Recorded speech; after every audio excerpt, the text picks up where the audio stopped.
بسم اللہ الرحمن الرحیم نحمدہ ونصلی علی رسولہ الکریم اما بعد۔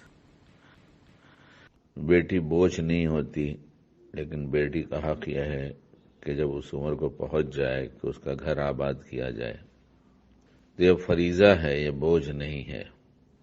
اس لیے جب ایک فرض ادا ہوتا ہے تو فرض کی ادائیگی دل کے اندر ایک کیفیت پیدا کرتی ہے، اور فرض کی ادائیگی اگر سنت کے مطابق ہو جائے، شریعت کے مطابق ہو جائے، تو پھر ایک شکر اور واجب ہو جاتا ہے کہ اللہ آپ کا احسان ہے کہ ایسے بگڑے ماحول میں جہاں رسمیں ہی رسمیں ہیں، اس میں آپ نے ہمیں رسموں سے نکال کر اس طرح سادگی کے ساتھ جو آپ کو پسند ہے ایسے نکاح کی توفیق دیا ہے۔ آپ کا بڑا احسان ہے، واقعی بڑی مہربانی ہے۔ اس لیے مومن جب بھلے کام کرتا ہے تو خوش ہوتا ہے، ایک بھلا کام ہوا۔ بظاہر بیٹی جب گھر سے جاتی ہے تو باپ کے جی پر، ماں کے دل پر جو گزرتی ہے اس کیفیت کو بیان تو نہیں کیا جا سکتا، سمجھا جا سکتا ہے، اور وہی سمجھ سکتا ہے جس کے بیٹیاں ہوں اور رخصت ہو چکی ہوں، اس طرح سے کہ ان کا گھر آباد ہوا اور اپنے نئے گھر میں جا رہی ہیں وہ۔ اللہ اس بیٹی کو اور ہر بیٹی کو ایک ایسا گھر دے، ایک ایسا رشتہ دے جو اس کے دین اور دنیا دونوں کے لیے نافع ہو اور پرسکون زندگی گزار سکے۔ اس سلسلے میں ایک بات یہ ہے کہ صبر والے جیت جاتے ہیں۔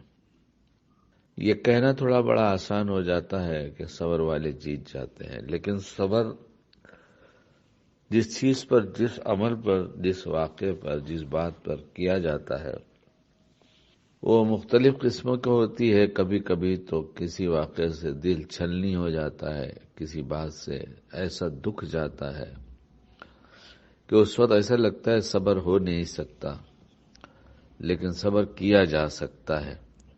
اگر اللہ کا حکم ہے تو یقیناً کیا جا سکتا ہے۔ اس لیے صبر کی عادت ڈال لی جائے۔ مزاج کے خلاف ہوا کیا فرق پڑتا ہے، تو دنیا ہے، یہاں تو سب ہوتا ہی رہے گا۔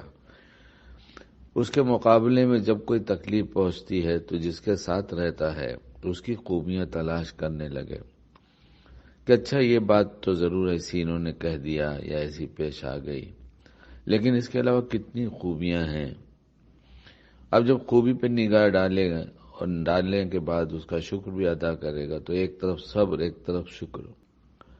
صبر کیا، اللہ مل گیا، شکر کیا تو یہی نعمت جس کے اندر ایسی کچھ کمیاں نظر آئیں جو زحمت کا سبب بن رہی تھیں، ہمارے صبر و شکر پر یہ رحمت کا سبب بن جائیں گی۔ اس لیے بچی کو سنا دو، اپنے لیے لازم کر لیں کہ کوئی بات پیش آ جائے گی، گھر ہے جہاں 4 لوگ رہتے ہیں، کیا اس گھر میں امی نے نہیں ڈانٹا، ابو نے نہیں ڈانٹا، پھر کیا پیار سے نہیں سمجھایا، کیا بہنوں میں اختلاف نہیں ہوا، وہاں پہنچ کر یہ نہ سمجھیں کہ یہ میری ساس ہے اور یہ میرے سسر ہیں، بلکہ یہی سمجھیں کہ میری ایک نئی امی ہیں، یہ میرے نئے ابو ہیں۔ مزاج کے سمجھنے میں کچھ وقت لگ ہی جاتا ہے۔ مختلف مزاج گھر میں 4 بہنیں ہیں تو 4 بہنوں کا الگ مزاج ہے، 4 بھائی ہیں ان کا مزاج الگ ہے۔ مزاج تو الگ الگ رہے گا ہی، اور اسی میں وہ بات پیدا ہوتی ہے جو ہم کسی اور کا مزاج ہمارے مزاج کے ساتھ اس طرح سے موافق نہیں آتا کہ اختلاف ہو جاتا ہے۔ پھر اس اختلاف کو ہم سوچتے ہیں کہ یہ ایسے، یہ ایسے، یہ ایسے کر رہے ہیں، یہ ایسے کر رہے ہیں، یہ ایسے اور یہ ایسے کر رہے ہیں، سب نفسانی اور شیطانی دھوکے ہیں۔ وہی یہ مضامین بنا بنا کر دل کے اندر ڈالتا رہتا ہے تاکہ کسی صورت سے توڑ پیدا ہو جائے۔ جب ایسی بات پیش آ جائے، کسی بات پہ ساس نے کچھ کہہ دیا تو پہلے تو نکال دے دماغ سے کہ ساس ہے، یہ میری امی ہے۔ اگر ڈانٹ بھی دیا تو جا کے ان کے پاس بیٹھ جانا، ان سے لپٹ جانا، ان کے پیر پکڑ لینا، انہیں پیار کر لینا، اور یہی کہنا اپنی طرف سے کہ امی ابھی میں بچی ہوں، میں بھی غلطیاں کروں گی، میرے سے ہوگی، میں جان کر نہیں کروں گی، لیکن کیا کروں، غلطی تو ہو ہی جائے گی، ابھی میری عمر ہی کیا ہے۔ اور 2-4 سال میں میری ماں کے پاس رہتی تو وہ مجھے اور تربیت میری کر دیتی، لیکن میں نے ماں کو چھوڑ کر ماں کے پاس ہی تو آئی ہوں، میں کہیں اور تو نہیں گئی۔ اگر میری تربیت میں آپ مجھے ڈانٹ دیں، بگڑ دیں، تو مجھے کیوں برا لگے گا، کیونکہ آپ تو میری بھلائی کے لیے کرے گی نا۔ اگر اس طرح کا انداز اپنایا گیا اور ابو سے یہ پوچھا گیا ابو آپ کے لیے کیا بنا دوں، ابو آپ کو کیا پسند ہے، امی آپ کو کیا پسند ہے، ہم نوکرانی بن کے نہیں جا رہے ہیں، لیکن کام کرنے میں ہم نوکرانی سے کم نہیں ہوں گے، یہ ہماری نیت ہو، اجر پورا پورا ملے گا، بہت کچھ ملے گا۔ پھر یہ کرنے کی عادتیں جو ہیں کام کرنے کی، چاہے مرد ہو یا عورت، یہ کام جو ہوتا ہے جس میں استعمال ہوتا ہے تو اس پر ایک اچھا اثر پڑتا ہے، یہ صحت مند ہوتا جاتا ہے، اور جتنا یہ استعمال کم ہوتا ہے اتنی ہی صحت خراب ہوتی جاتی ہے۔ اگر مزاج کے خلاف آیا تو ایک بات میں پہلے کہہ چکا کہ اسے سوچنا نہیں ہے، سوچنا یہی ہوگا کہ کوئی بات نہیں، اتنی ساری نعمتیں ہیں، بہت سے لوگوں کے پاس کچھ بھی نہیں ہے ایسا، اور اس کا بھی شکر ادا کرنا چاہیے کہ ایسی عمر میں میری سادگی سے نکاح میرا ہو گیا، یہ اللہ کی کتنی بڑی مہربانی ہے۔ اور اس طرح کے دینی مزاج جو اس طرح کی سادگی پر ہر طرح سے آمادہ ہو گیا ہے، کیسے اچھے لوگ ہیں۔ رہ گئی معاشرے کی کچھ ایسی رسمیں جو کسی وجہ سے کوئی کر بھی لے تو اس کو حقیر نہیں سمجھنا چاہیے کہ یہ بڑے دیندار بنتے ہیں، اور دیکھو نا ایسا کیا نہیں، وہ جانے، اللہ جانے۔ ہمیں کچھ خراب لگے گا تو ہم تو یہ کہیں گے اللہ مجھے آپ نے بچایا، آپ کا بڑا احسان ہے، ان کو بھی بچا لیجئے، اب تو رشتہ دار ہو گئے ہیں، اب تو ان کا حق اور زیادہ ہو گیا ہے۔ حقوق کے جہاں بیانات ملتے ہیں وہاں رشتہ داروں کے حقوق ہیں، اور وہ رشتہ جو اب اس وقت ایک نئی بیٹی، نئی ماں، نئے باپ کا بنا ہے، تو نئے اس میں حالات کچھ ایسے آتے ہیں کہ تھوڑی تھوڑی باتوں میں اختلاف جب ہوتا ہے، اور جب اس کو اختلاف کو سوچا جاتا ہے تو اختلاف بڑا ہو جاتا ہے اور نظر انداز کر دیا جاتا ہے، چھوڑو نا یہ تو دنیا میں لگا ہی رہتا ہے۔ اگر یہ کر لیا تو پھر کچھ ہی دنوں کے بعد تو وہ چین سکون ہوگا کہ قلب محسوس کرے گا کہ ہمیں چاہے کوئی نعمت ہو کہ نہ ہو، لیکن گھر کے سکون کی ایک بڑی نعمت اللہ نے دے دیا ہے، اور ساری نعمتوں کا حصول اسی لیے ہوتا ہے، اس کی کوشش ہوتی ہے کہ یہ مل جائے تاکہ اس کے ساتھ ہمیں چین سکون نصیب ہو جائے۔ چین سکون ظاہری نعمتوں سے نہیں ہوتا، بلکہ عین شریعت کے تقاضے پر عمل کرنے سے ہوتا ہے، اور اس میں سب سے بڑی چیز ہے مزاج کے خلاف کوئی بات پیش آئے تو اللہ کے لیے صبر کر لینا، اس سے اللہ کے تعلق میں اضافہ ہوتا جاتا ہے، ایمانی قوت میں اضافہ ہوتا جاتا ہے، ایمانی سطح بڑھتی جاتی ہے، پھر دھیرے دھیرے اللہ کی معیت کا احساس ہوتا ہے کہ اللہ میرے ساتھ ہے۔ تو جب سب سے بڑی نعمت ہم کو مل گئی تو ہماری چھوٹی چھوٹی باتوں پر شکوہ کیا، مجھے تو سب سے بڑی نعمت مل گئی ہے، اس لیے صبر سے اللہ ملے گا، اور صبر سے اللہ ملتا ہے اور خدمت سے اللہ ملتا ہے۔ حضرت عبد الحلیم صاحب رحمۃ اللہ علیہ، اللہ ان کے درجات بلند فرمائے، سن 86 میں پہلی دفعہ جب حج میں جانا ہوا تو تقریباً 18 یا 20 کے آس پاس آدمی تھے سب، جس میں 2 عورتیں تھیں، ایک میری اہلیہ تھیں اور ایک اور صاحبہ تھیں۔ ان کے شوہر کی عمر مجھ سے زیادہ تھی، اس لیے ان کی عمر بھی میری اہلیہ سے زیادہ رہی ہوگی۔ حضرت عبد الحلیم صاحب رحمۃ اللہ علیہ نے مکۃ المکرمہ میں جب سب کمرے میں سب سیٹ ہو گیا سامان اور پھر سب بیٹھے تو حضرت نے چھوٹی سی ایک تقریر کیا، اس میں یہ بات جو ہمیں اس وقت کہنی ہے یہ ہے کہ حضرت نے ایک بات فرمایا، دیکھو بھئی عبادت سے جنت ملے گی، خدمت سے خدا ملے گا۔ یہ ایسی جگہ ہے یہاں عبادت بھی کرنی ہے خوب، لیکن خدمت کا اس سے زیادہ خیال رکھنا ہے، کیونکہ بوڑھے بوڑھے لوگ ہیں اس میں قافلے میں، اتنا بڑا قافلہ ہو گیا ہے، بیمار بھی لوگ ہیں، عورتیں بھی ہیں، اس لیے جہاں تک ہو سکے ایک دوسرے کی خدمت کرنا۔ یہ سننے کے بعد اہلیہ کو اللہ اچھا رکھے، سارے ایمان والوں کو اچھا رکھے، میری اہلیہ نے ان حجن سے یہ بات کہہ دیا کہ حجن آپ حرم جائیں، طواف کریں، عمرہ کریں، آپ کا جو جی چاہے کریں، کھانا تو انشاءاللہ میں اکیلے بنا لوں گی۔ بیٹا 20 آدمی پکڑ لو اوسط، وہ 18 20 22 جو بھی تھے 20 پکڑ لو، 20 کا ناشتہ، 20 کا دوپہر کا کھانا، 20 کا رات کا کھانا، گویا ایک دن میں 60 آدمی کا کھانا بنا، روز کا یہی دستور۔ اور وہ حجن جو تھیں، مجھے جہاں تک خیال ہوتا ہے کہ کچن کے کسی کام میں انہوں نے ہاتھ بٹایا، وہ اس طرح سے تھی جیسے کوئی مہمان ہو کسی کے گھر، حالانکہ مہمان بھی جب کئی دن رہ جاتا ہے تو گھر کے کچھ کام کرنے ہی لگتا ہے کہ چلو بھئی میں بھی ہاتھ بٹا دوں، لیکن انہوں نے کبھی اس کی کوشش نہیں کیا۔ اچھا بنانا کیا، تو کھانا تو بنتا ہی تھا، چاول سب کے لیے ایک جیسا بنتا تھا، جو کم گلا ہوا ہوتا تھا، گلا تو ہوتا تھا لیکن ہمارے حضرت بہت گلا ہوا چاول کھاتے تھے، اس لیے ان کا ایک الگ سے گلا ہوا چاول بنایا جاتا تھا، سب کے لیے ایک الگ چاول بنتا تھا۔ روٹی تو بازار سے آ جاتی تھی لیکن حضرت کے لیے گرم روٹی بنا کر اہلیہ دیتی تھی۔ ہمارے خالو تھے، چونکہ پردہ تھا اس لیے ہماری اہلیہ سامنے نہیں جاتی تھی۔ ایک ہفتہ گزرا ہوگا یا کچھ اور چند دن گزرنے کے بعد مجھ سے کہنے لگے کیا تو تیری بیوی کو مار ڈالے گا؟ میں نے کہا خالو کیوں ایسا کہہ رہے ہیں کہ کتنا کام کرے گی اکیلی بچی ہو؟ تو میں نے کہا کہ وہ یہ کہتی ہیں میری اہلیہ کہ میرے کام میں اتنی برکت ہے یہاں پر کہ میں سارا کام کرنے کے بعد بھی محسوس کرتی ہوں کہ جیسے میں نے کوئی بہت بڑا کام ہی نہیں کیا، تو تھوڑی دیر میں سارا کام ہو جاتا ہے، اور مجھے اللہ والوں کی خدمت کا موقع ملتا ہے، سارے حاجی ہیں، اللہ کے مہمان ہیں، تو مجھے تو ایک طرح کا روحانی سکون ملتا ہے، مجھے کوئی پریشانی دقت نہیں ہے۔ اس لیے خالو اگر میں اس کا چہرہ دکھا سکتا، شرعی اجازت ہوتی تو میں آپ کو دکھاتا کہ آپ دیکھ لیے کہ آپ کی بیٹی کتنی حشاش بشاش، کتنی خوش ہے۔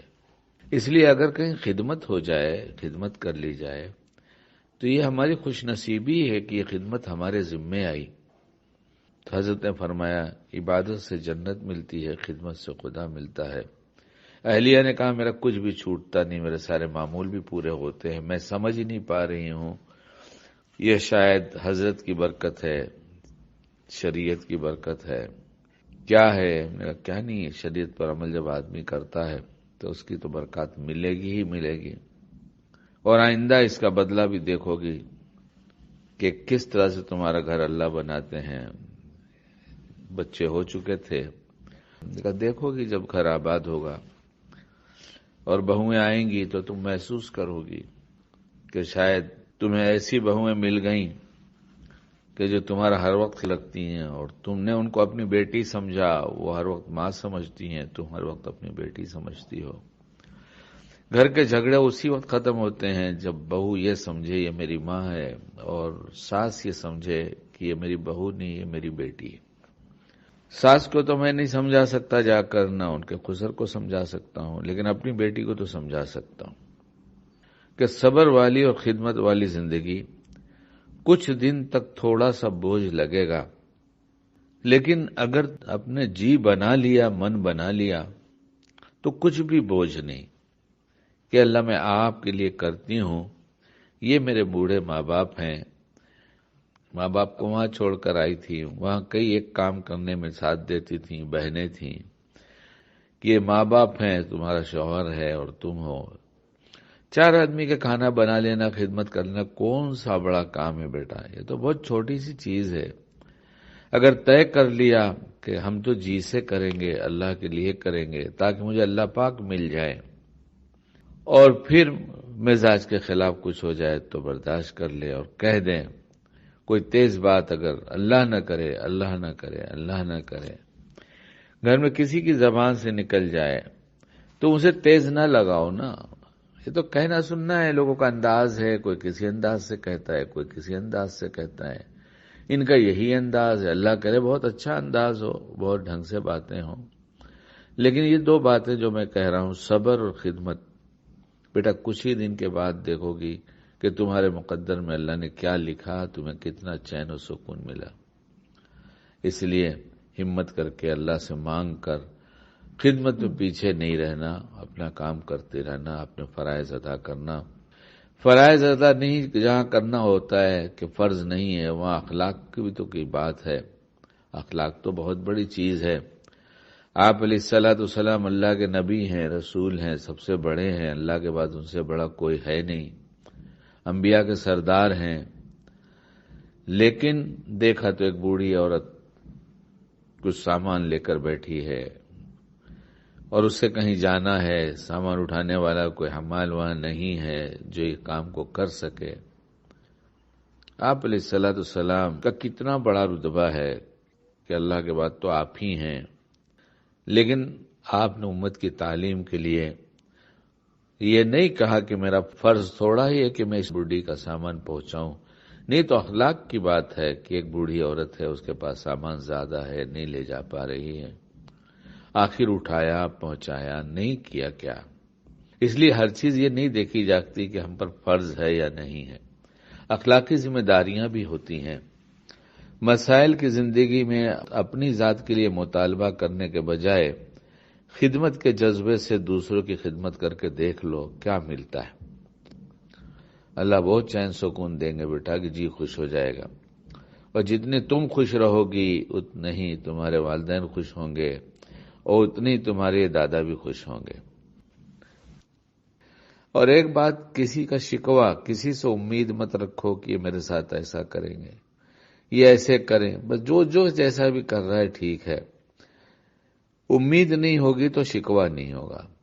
جو بات پیش آ جائے اسے مقدر سمجھ لو کہ اللہ کی طرف سے اسی میں میرے لیے بھلائی ہوگی، اور یقیناً اس سے بڑی کیا چیز ہوگی کہ مزاج کے خلاف ہوا اور ہم نے برداشت کر لیا، صبر کر لیا، اور تعلق میں اللہ میں اضافہ ہوا، اللہ پاک ہمارے ساتھ ہو گئے، اس سے بڑی اور کیا نعمت چاہیے، مل گئی۔ کم زیادہ سبھی ہو جاتا ہے گھر میں، دن گزر جاتا ہے، رات گزر جاتی ہے، اسی طرح زندگی گزر جاتی ہے، لیکن اچھے کردار والے جب دنیا چھوڑ کر جاتے ہیں تو کہا جاتا ہے وہ تو گزر گئے مگر ان کی یادیں دلوں میں ایسے گھر کر گئیں کہ کوئی بھولا بھی نہیں پاتا، یاد کرتا ہے۔ اور گھر کا وہاں کا شکوہ شکایت کچھ نہیں ہے، گھر ہے، امی پوچھیں کیا ہوا، کیسی ہوا، اول تو پوچھنا نہیں چاہیے کیا ہوا، کچھ ہوتی تو نہیں، بات ہوتی تو نہیں، اگر بچی کہہ بھی دے تو ماں باپ کو کہنا چاہیے بیٹا تمہارا گھر ہے، کیا میں نے تم کو ڈانٹا نہیں، کیا میں نے تم کو مارا نہیں، کیا میں نے تم کو پیار نہیں دیا، ایسے ہی وہاں تمہارا گھر ہے، تم کرو۔ اور اگر ساس کی بات پر برا نہیں لگایا اور جا کے لپٹ گئی، چوم لیا، امی واقعی میں تو سمجھتی تھی میں امی چھوڑ کر دوسری امی پتہ نہیں کیسی ملے گی، مگر آپ کیا ملی ہیں کہ بالکل میری امی کا بدل مل گئی ہیں۔ آپ مجھے ضرور ایسی باتیں کہیے تاکہ میں دھیرے دھیرے سب سیکھ جاؤں۔ اب ہوتا یہ ہے کہ لڑکیاں سسرال سے واپس آتی ہیں، ماں باپ پوچھتے ہیں کیا ہوا، پھر کیا ہوا، اس نے کیا کہا، فلاں نے کیا کہا، پھر تم نے کیا کہا۔ یہ اپنی بیٹی کا گھر خود اجاڑنا ہے، یہ نادان ماں اپنی بیٹی کا گھر اجاڑ دے گی۔ اگر بیٹی نے کہا اور ماں نے کہہ دیا بیٹا گھر ہے تیرا، اسی جگہ جینا ہے، اسی جگہ مرنا ہے، تھوڑا صبر کے ساتھ جی لینا، یہاں بھی تو یہ سب ہوا تھا، وہاں بھی وہ سب ہوگا جب گھر ہے تو۔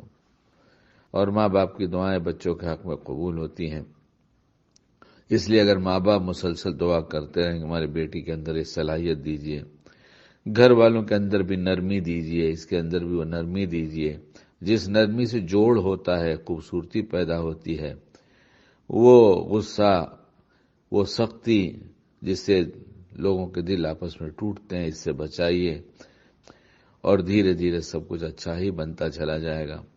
داماد اپنا آ جائے تو داماد بیٹا ہے، تو اس لیے اس کے اکرام میں کمی نہ کی جائے۔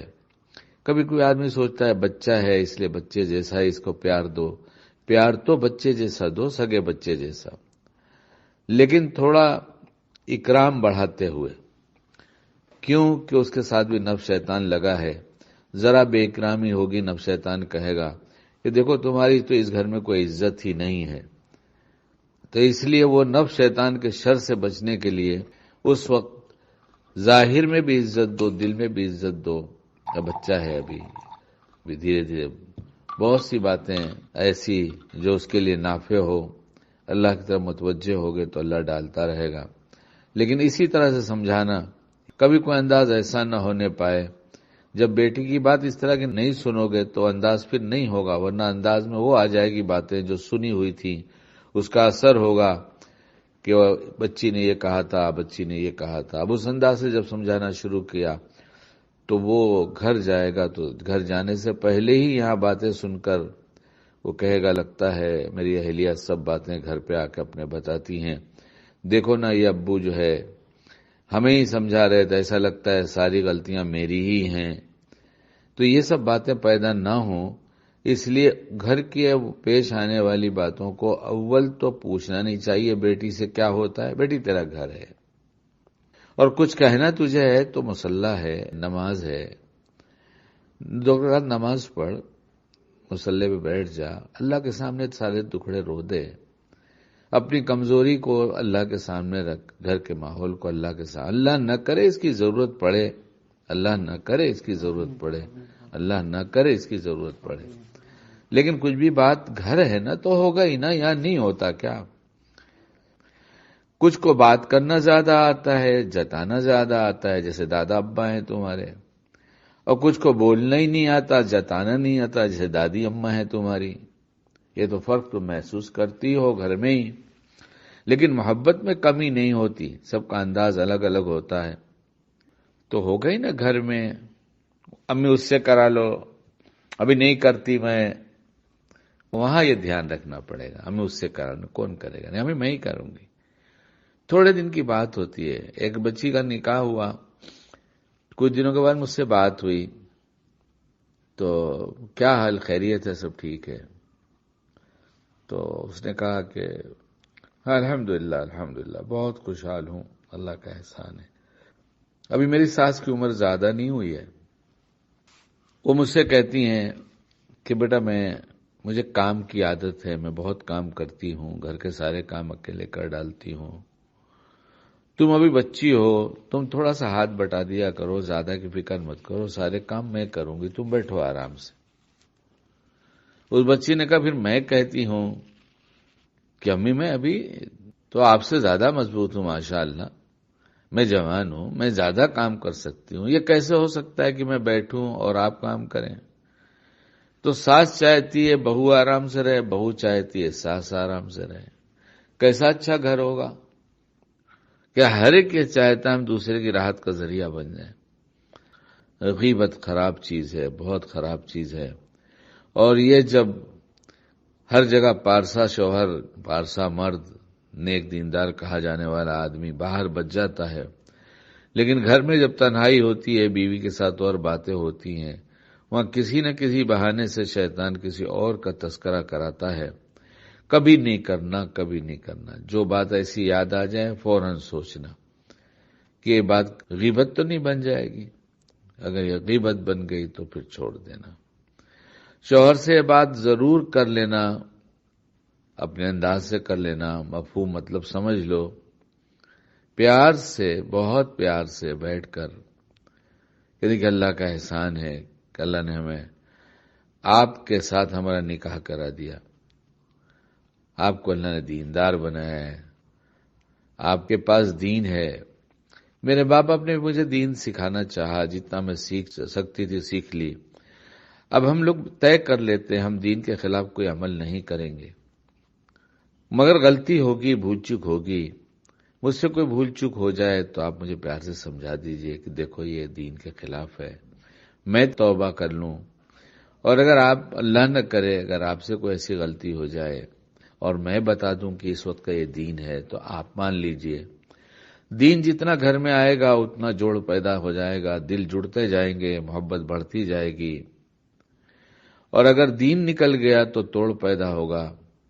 اس لیے شریعت کے خلاف ہو جائے تو بیٹھ کر مشورہ کر کے اس سے توبہ کر لیا جائے، مزاج کے خلاف ہو جائے تو برداشت کی عادت ڈال لی جائے۔ اس سے فائدہ بہت ہوگا۔ جب بے دینی گھر میں نہیں ہوگی تو انشاءاللہ دل جڑتا جائے گا، اور پھر جب دل جڑے گا تو ایک پیار بھری اچھی پرسکون زندگی نصیب ہوگی۔ نماز کبھی قضا نہ ہو، فجر کی نماز خصوصاً پیار سے جگاؤ، پیار سے اٹھو، الارم لگاؤ، الارم دور رکھو تاکہ اٹھ کر جا کر بند کرنا پڑے۔ کبھی بھی الارم قریب میں رکھو گی تو نیند ذرا کھلے گی، غفلت میں ہاتھ الارم پہ جائے گا، الارم بند ہو جائے گا، پھر نماز قضا ہو جائے گی۔ اس لیے دور رکھو، جا کر اٹھ کر بند کرو۔ لیکن اب اٹھ گئے تو پھر اٹھ جانا ہے، کیونکہ الارم اٹھنے کے لیے لگایا تھا، واپس تھوڑی دیر سونے کے لیے نہیں لگایا تھا۔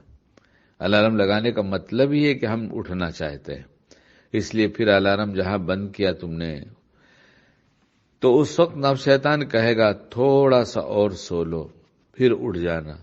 اسی وقت اللہ کو بلانا، اے اللہ نفس شیطان آیا ہے، یہ دونوں ہمیں دھوکہ دیں گے، ہماری نماز قضا کرا دیں گے، میری مدد کر دیجئے، مجھے نماز پڑھا دیجئے۔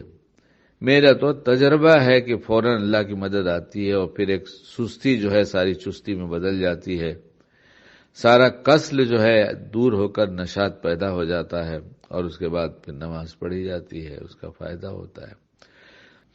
اور جب گھر بنتا ہے تو آگے آنے والی نسلیں بنتی ہیں۔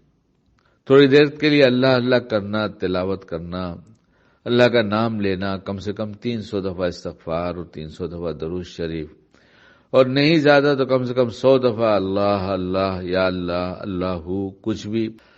تو اس طرح سے یہ کرتے رہنا، گھر کا ماحول اعمال سے مزین کرنا۔ 5 منٹ روز طے کر کے 2 منٹ میں کوئی سنت سیکھیں گے، 3 منٹ میں کوئی دعا یاد کریں گے۔ اس لیے دعاؤں کے پڑھنے اور سنتوں کے اہتمام سے قلب میں بھی نور پیدا ہوتا ہے۔ جس جگہ جس گھر میں عمل ہوتا ہے وہاں بھی نور ہوتا ہے، اور یہ نور جو ہے اللہ کی معرفت بڑھاتا ہے، اور گناہوں کی حقیقت کو کھول کر کہ یہ اتنا خراب کام ہے اس کا بچنے کا ذریعہ بنتا ہے۔ اس لیے چھوٹے چھوٹے معاملات، جب ہاتھ سے کام کرنا ہے، زبان خالی ہے، اسے کچھ نہیں کرنا ہے، اس وقت اللہ کو یاد کرو، تمہارا جو جی چاہے پڑھو۔ درود شریف کی کثرت رحمتوں کے اترنے کا، گناہوں کے معافی کا ذریعہ بن جاتا ہے، اس لیے اس کی کثرت کرو۔ یہ سب کرتی رہو، انشاءاللہ گھر اچھا آباد ہو جائے گا۔ دعا کرتا ہوں کہ ایک دوسرے کے لیے دنیا اور آخرت کے نفع کا ذریعہ بنا دے۔ اس لیے ہم نے سب باتیں جو کچھ اللہ کی دی توفیق سے کہا ہے، اور میری سمجھ میں آتا ہے کہ شاید اللہ نے کچھ کام کی بات کہلا دیا، اس کی دی توفیق سے ہوا۔ اگر اس پر ہم نے عمل کر لیا تو شاید نہیں، یقیناً گھر تو بن جائے گا۔ جو کچھ ہم نے کہا ہے وہ میرا کمال نہیں ہے، اچھی باتیں ہیں تو اللہ کی مہربانی اور تم لوگوں کی طلب ہے، اور اس میں کچھ ایسے الفاظ جو ضرورت سے زیادہ ہو گئے ہوں، اللہ مجھے معاف کر دے، اور ہم سب کو کہنے سننے سے زیادہ عمل کی توفیق عطا فرما دے، ہم سب سے ہمیشہ کے لیے راضی ہو جائے۔